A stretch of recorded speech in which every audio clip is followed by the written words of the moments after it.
Hey guys, welcome back to another video on the channel. This one's a little bit different compared to what I normally do, in the sense that I'm not out and I'm not fishing and I'm not bringing content where I'm, exploring. This is a video where I want to talk about an experience that I have and something that I've just done that I'm actually really excited to share with you all. So at the end of, no, not the end, but during my last video, I was up in the Snowies, I mentioned that I was fishing Lake Cucumbean because I was preparing for an upcoming competition and that I'd talk about it more in another video. So last weekend, which was the 9th and 10th of December, I had the opportunity to fish in round 2 of the New South Wales state competition for fly fishing. As a whole, it was awesome. I really enjoyed it. But I wanted to make a video because when I was preparing or looking to get into competition fly fishing, I was looking everywhere on the internet and I couldn't find a video that kind of ticked the boxes of what I wanted to know and just answered some kind of questions I didn't even know that I had. So the whole point of me shooting this video and uploading it is because I want to, share with you guys some stuff that I picked up on, a bit of my experience. So if you do decide to get into it, you've got a bit of a better idea of what's going on. So coming into the competition, I had 3 goals.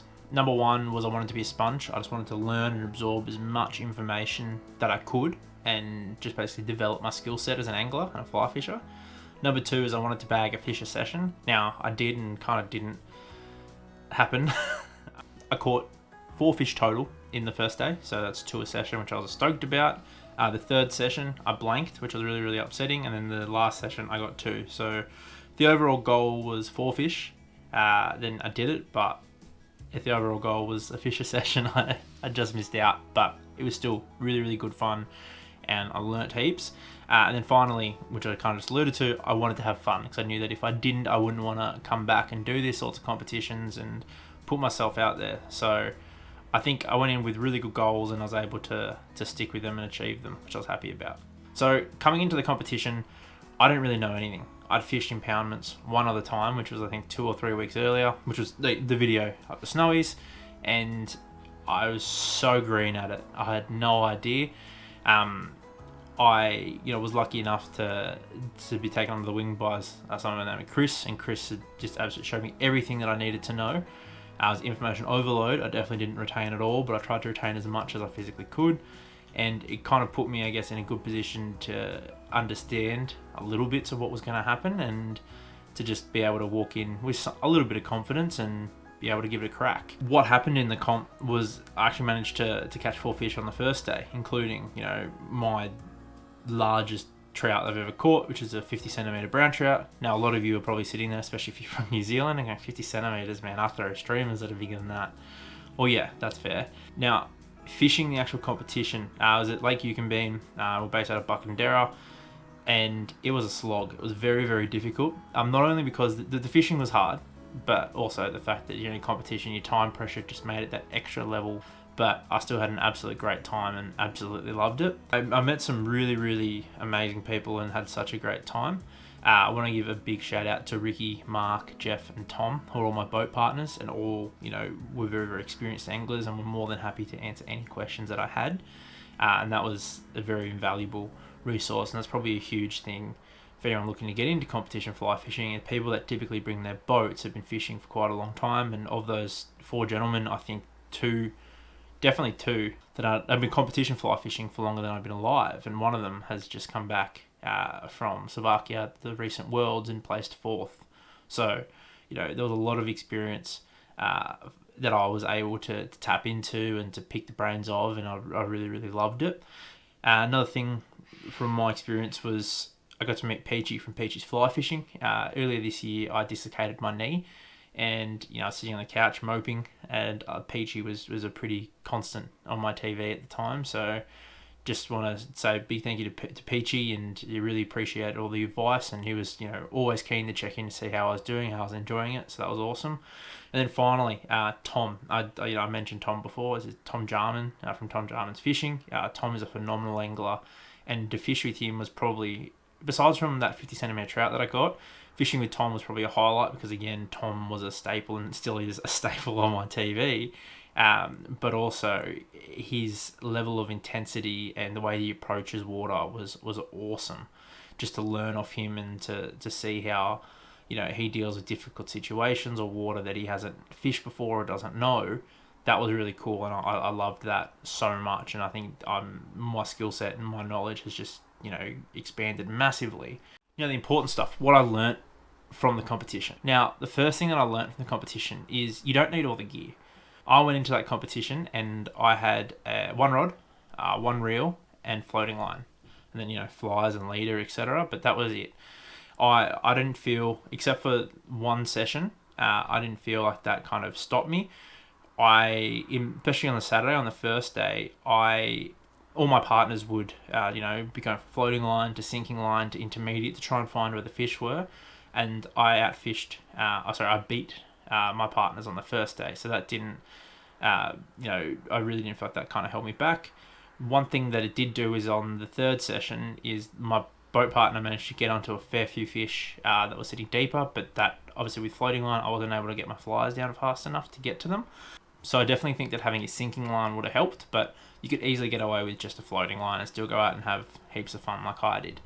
The next kind of big thing that I learnt is it's 3 hours of hard fishing, and when I say hard fishing, I mean the hardest fishing I've ever done. And it sounds kind of silly to say, but you're fishing from the first second right through to the last second. On my second session with my boating partner Mark hooked up, I think maybe within the first hour, and then we were just trying to find trout and couldn't. And then our very last drift, I think it was, the session ended at like 5 o'clock potentially, and at 4. No, it ended at 4:30. Sorry, and at 4:25, as we're doing this drift, we both hooked up and we got him in the boat. And we, as we were on, we were giggling like little schoolgirls and just absolutely loving it. And we're so excited. Mark got tangled up, so while I was dealing with his tangle, I got my fly straight back in the water. And the second it hit the water, I hooked up to my second fish for that session. And so, the thing that I learnt from that is every single cast you need to treat like it's going to catch fish. Again, it sounds, like very, very obvious, but sometimes you can drift out and zone out, and, not to get stressed if you haven't caught fish, earlier in the session, because as I saw in that session, they can come in the last minutes. Another important thing I learnt is that covering ground is key. And by covering ground, I mean fishing new water, making sure that I'm not just throwing flies into the exact same spot over and over again. Sometimes that can produce fish, but to give yourself the best possible chance of catching fish, you want to make sure that you cover water. The fourth thing that I learnt, which is really important, is working with your boat partner is key. If you're with someone that you're not really getting on with, or that you're not able to work with as a team, that kind of puts a dampener on the whole thing and makes it a lot less fun. At the end of the day, it is a competition, so it's important to acknowledge that. But also, you're working with your boat partner as well to find fish and to find what's working. And, that happens at international levels, as I've heard from multiple people, right down to the state-based competitions. The last thing that I learnt was steaming. I had no idea what steaming was. Steaming is, depending on the competition, you'll have 30 or 15 minutes before fishing time where boats can start to go to where they want to go, so that, the whole fishing time you're actually able to be fishing rather than spending the first 15, 20, 30 minutes getting there.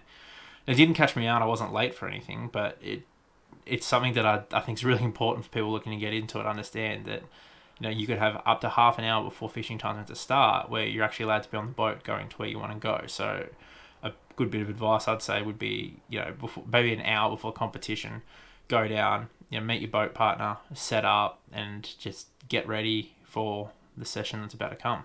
Finally, I just want to pass on 5 pieces of advice that I wish I knew before I started competition fly fishing, or before I went away to fish my first comp.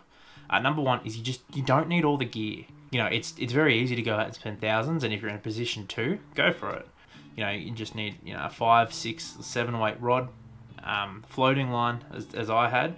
I think it'd be a really good idea to have a sinking line as well, just so you can cover all areas of the water column. But if you can't afford it, or you're not in a position where you think that you want to continue to competition fly fish, you just want to put your toes in the water, you basically just need one rod and reel and fly line. The second piece of advice I want to give is covering water is key. I talked about it just before, but making sure that you're not fishing the same piece of water where there's potentially not fish is really, really important. Now, this is going to be something that I adopt not only for future competitions, but also for streams and river fishing, just at my own leisure or for training or whatever.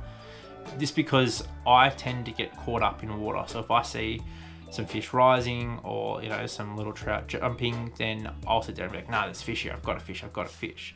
Now, to give myself the best possible opportunities forward, I'm just going to make sure that, I'm covering water.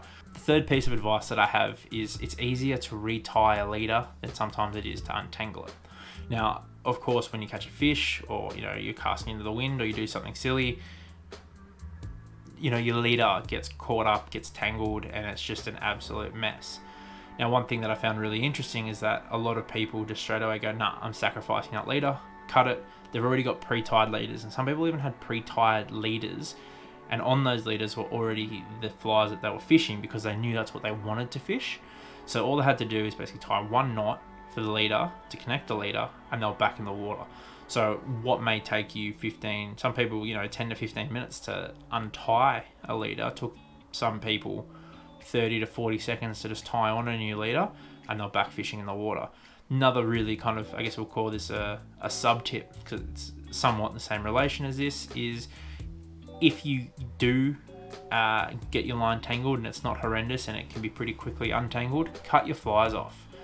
Untangle your line, tie your flies back on. It saves so much time and makes it so much easier. The fourth piece of advice I have is fish every single cast like it's a cast that's going to catch a fish. Now, that's kind of the whole point, right? We're casting to catch fish, but sometimes you can get withdrawn or distracted and maybe not put in 110% effort, and you'll potentially drop fish. I definitely dropped fish by not concentrating, and that's something that I'm going to take away and work on. The really important thing is if you're covering new water, then you don't know where the trout are going to be sitting, or you may have somewhat of an idea, but you're not 100%.